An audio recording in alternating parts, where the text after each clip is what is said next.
一番大切なのはお金だよ。友達よ。俺にとって一番大切なのは友達だ。 Halo semuanya, selamat datang di channelku. Di video kali ini saya akan membahas bagaimana pola pikir seperti Katagiri Yuichi. Katagiri Yuichi merupakan salah satu karakter atau main karakter di anime Tomodachi Game. Sebuah anime yang membahas di dalamnya terdapat sebuah permainan yang dimana player harus menyelesaikan permainan tersebut untuk mendapatkan sebuah uang ya. Dan yang menariknya, di permainan tersebut para player harus mengorbankan yang namanya sahabat atau teman. Nah, bagaimana pola pikir cara menyelesaikan masalah dari karakter bernama Katagiri Yuichi ini yang terkenal akan kecerdasannya dan kelicikannya. Buat kalian yang penasaran bagaimana pola pikir, cara berpikir seperti Katagiri Yuichi, simak videonya sampai selesai. Tapi sebelum kita ke pembahasannya, buat kalian yang belum subscribe channel ini, jangan lupa subscribe dulu supaya saya semakin semangat dalam mengupload video. Kalau sudah, langsung aja tanpa basa-basi kita ke pembahasannya. Cara berpikir seperti Katagiri Yuichi dari anime Tomodachi Game. Tomodachi Game merupakan anime yang cukup menguras pikiran karena diharuskan kita berpikir bagaimana cara menyelesaikan sebuah permainan yang diberikan oleh Manabu. Manabu adalah sebutan bagi GM atau panitia dari pelaksana game tersebut. Permainan ini bukan sembarangan permainan, di mana permainan para player atau pemain bakal benar-benar diuji kesetiaan mereka terhadap sahabat atau temannya. Jika mereka tidak saling bekerja sama atau saling menjatuhkan, sudah pasti mereka bakal gagal di permainan tersebut. Katagiri Yuichi yang merupakan MC di anime ini berhasil melewati berbagai rintangan-rintangan dalam permainan tersebut. Ya, walaupun banyak pengorbanan yang ia keluarkan, dan ia juga memiliki kemampuan dan kecerdasan yang tinggi sehingga dapat menyelesaikan permainan tersebut. Pertama, kita bakal bahas latar belakang dulu dari si MC ini. Sebenarnya siapa sih Katagiri Yuichi ini? Yuichi merupakan salah satu karakter utama yang memiliki peranan penting serta rahasia yang sangat kelam. Kehidupannya yang terlihat ceria menyembunyikan rahasia yang sangat kelam, serta senyuman tajamnya mungkin akan menakuti semua orang dalam mode seriusnya. Rasa trauma yang dialaminya muncul kembali dan semua itu memaksanya untuk bersikap serius di sepanjang waktu. Jika melihat kepribadian Yuichi di awal cerita, mungkin semua orang akan menganggap dia adalah orang yang sangat rajin dan ceria, karena semua itu terlihat dengan jelas dari sikapnya yang menghormati rekan-rekannya dan memiliki kemauan untuk bekerja keras dalam kehidupan sehari-harinya. Yuichi memiliki sikap yang selalu mengutamakan teman-temannya. Dia bersedia untuk berkorban demi membantu rekan-rekannya. Semua itu terlihat sejak awal episode, dan bahkan ia bersedia mengorbankan statusnya demi mencegah perselisihan yang terjadi di antara teman-temannya.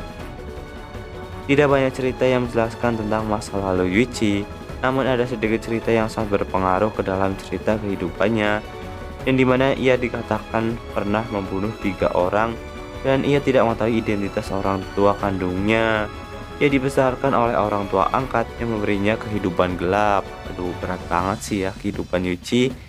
Setelah mengalami situasi yang sangat kelam bersama orang tua angkatnya, Yuichi mulai menjalani kehidupan normal dan bersekolah bersama teman-temannya. Sejak saat itu, kepribadian aslinya berubah menjadi sangat baik dan menghormati teman-temannya. Kemudian setelah Tomodachi Game dimulai, Yuichi mulai mengingat kehidupan kelamnya dan menggunakan semua itu untuk bertarung dalam game. Nah, kurang lebih untuk latar belakang seperti itu.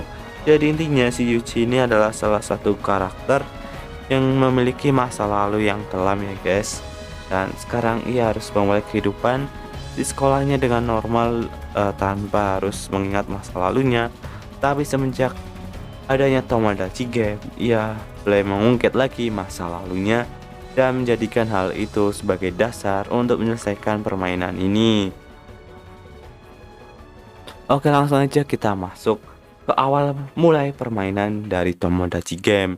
Nah, di episode 1 berawal dari uang 2 juta yen yang dikumpulkan para siswa untuk tamasya atau studi tur sekolah hilang dicuri orang. Uang tersebut ditaruh dalam loker oleh Sawaragi, dan setelah ditinggal beberapa menit uang tersebut sudah tidak ada guys. Semua murid pun kebingungan, tidak satu pun dari mereka yang mengakui perbuatannya, dan hal ini membuat mereka saling mencurigai, terutama Sawaragi dan Shibe karena keesokan harinya ia tidak berangkat sekolah. Setelah selesai sekolah, malam hari Yuichi menerima surat dari Sawaragi dan menyuruhnya bertemu pada pukul 11 malam di gerbang sekolah. Tapi sampainya di sana, ia terkejut karena bukan hanya ada Sawaragi, tapi teman-temannya yang mengejutkan.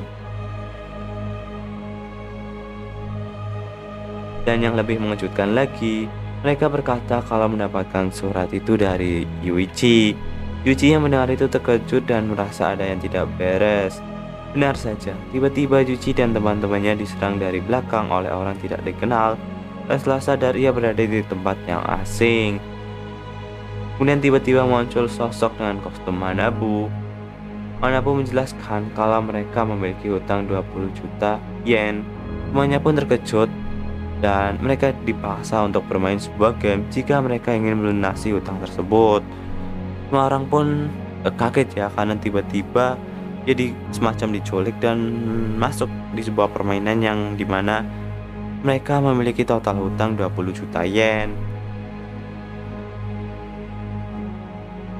Yuichi yang sempat membantah terkejut saat mengetahui kalau permainan ini dimulai gara-gara salah satu temannya dan uang tiket untuk game ini sebesar 2 juta yen yang merupakan jumlah yang sama dengan uang yang hilang untuk tamasya kelas mereka.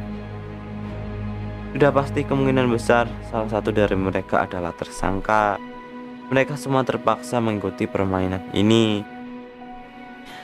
Nah, jadi dalangnya adalah salah satu di antara mereka berlima ya, yang dimana memaksa mereka semua harus memainkan permainan Tomodachi Game, dan uang 2 juta yang untuk tamasya juga hilang untuk tiket permainan ini. Permainan yang akan menguji lebih penting mana antara uang dan teman.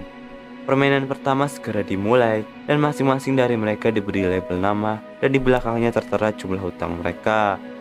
Yang saat ini dari mereka masing-masing memiliki hutang minus 4 juta poin dan mereka tidak boleh menunjukkan jumlah hutang tersebut kepada temannya atau nanti hutang tersebut bakal dikali 2. Nah, jadi masing-masing dari mereka memiliki hutang sejumlah 4 juta dan itu nggak boleh ditunjukin guys.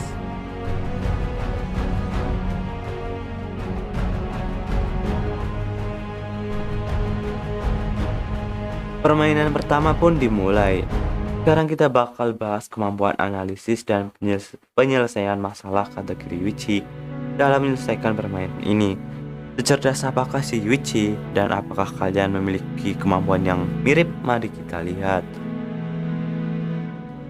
Game pertama bernama Kokurisan, sebuah permainan koin di atas papan yang kemudian jari mereka menunjuk di atas koin dan mengarahkan ke jawaban antara ya atau tidak sesuai dengan pertanyaan yang diberikan.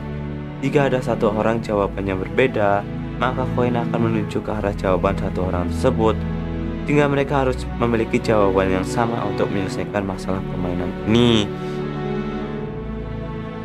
Terlihat gampang, tapi sayangnya jawaban mereka tidak selalu sama, sehingga membuat Yuichi menyimpulkan kalau ada satu pengkhianat di antara mereka.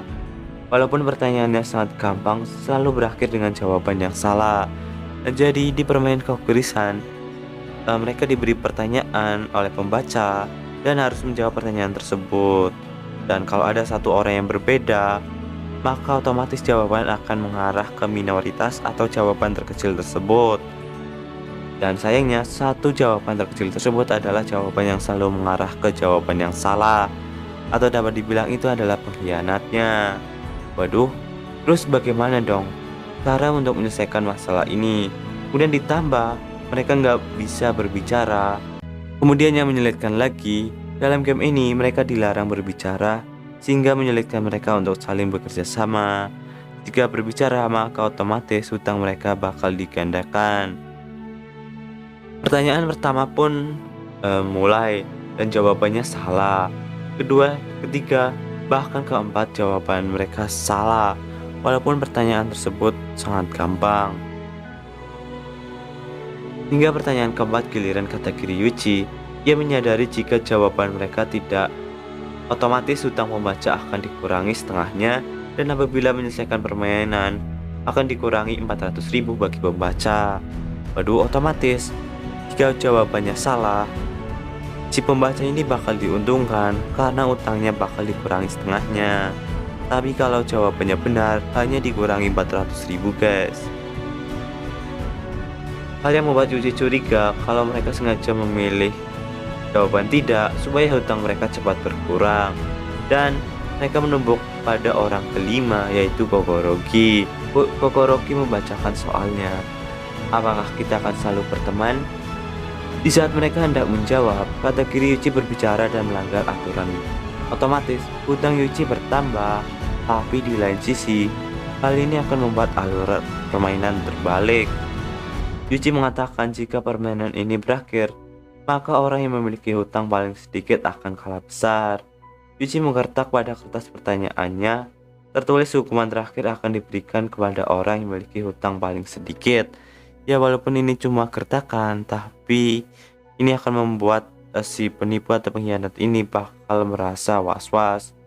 Yuji juga menenangkan semuanya kalau tidak ada pengkhianat di antara mereka dan membuat situasi mereka harus memiliki jawaban yang sama. Dan pertanyaan pun dijawab dengan benar guys. Apakah kita akan selalu berteman? Jawaban mereka semua adalah ya, karena si pengkhianat harus dipaksa atau digiring untuk memilih jawabannya oleh kategori Yuji. Oke, kesimpulan dari episode di atas, Yuji adalah tipe orang yang peduli terhadap teman-temannya, tergantung situasinya. Jika situasinya yang mengakibatkan kerugian yang besar baginya, ia tidak segan-segan mengorbankan temannya.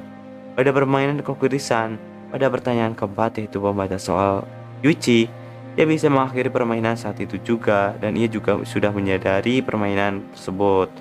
Tapi hutangnya cuma berkurang 400.000. Dibandingkan jika menjawab tidak, yang akan berkurang setengahnya. Belum ditambah jika Yuji berbicara hutangnya juga digandakan otomatis. Kerugian yang dialami Yuji sangat besar, dan ia menunggu giliran kelima membaca soal dan menyelesaikan permainan pada saat itu, dan jumlah hutang Yuji yang bisa lebih diminimalisir. Oke, yang kedua, kecerdasan dan pengambilan keputusan Yuji dapat dibilang sangat cerdas dan cepat ya. Dari permainan di atas, kita bisa melihat bagaimana Yuji menganalisis setiap soal dan pertanyaan dari Manabu ataupun soal-soalnya. Ia juga terlihat mengamati bagaimana kondisi dan keadaan teman-temannya dan menyimpulkan dari hasil analisa tersebut. Oh, jadi kurang lebih seperti itu. Bagaimana cara berpikir seperti kategori Yuji. Dan sebenarnya masih banyak episode lain yang bisa dibahas untuk pola pikir Yuji. Tapi kurang lebih dasarnya seperti itu untuk pola pikir dari kategori Yuji, yang dimana ia memiliki sifat yang licik, cerdas, dan ia bisa memahami situasi dari kondisi teman-temannya. Oke, jadi mau cukup sekian untuk video kali ini. Jangan lupa subscribe and like. Bye bye.